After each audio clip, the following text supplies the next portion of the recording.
own origami paper out of any type of paper. That way, if you've run out of the origami paper you were provided, you can make as much as you want and you can continue your exploration with origami. So the important thing about making origami paper is it needs to be square. And the more thin and crisp the paper is, the better it will work for folding. So if you can find some thin paper, even newspaper, that works really good. And computer paper, regular computer paper, works good as well. I didn't have any computer paper at my home, so I'm using an old bill I found to make my origami paper.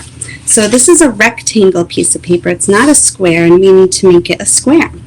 So to make it a square, you're going to need scissors.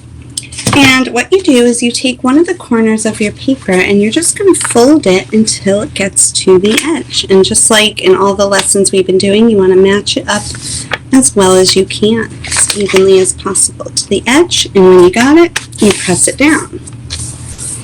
But now we have this flap over here. So here's where the edge ends on this side. And what we're going to do is we're going to just cut off that extra paper. You could fold it over first just to see where the line is, or if you feel like you can really carefully cut it out. And you could draw the line if that helps you too. If you think you can just go ahead and cut it, whatever works for you. But you want to cut off that extra paper. And when you unfold it, your paper should be perfectly square. So you can do the same thing with newspaper, and it works well because it's thin and crisp. Now if I unfold this sheet and I try to fold it and match the edge, I can make a humongous square, but that would be really hard to work with. So I want to make origami paper that's smaller. So I'm going to go ahead and cut this paper in half right on the lines that the paper comes with.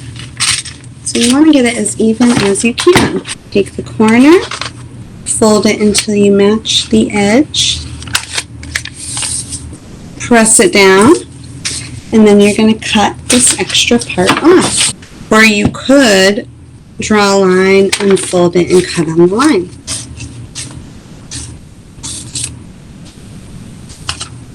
And once again, when you unfold it, it should be a perfect square, and now it's ready to use to fold into some origami.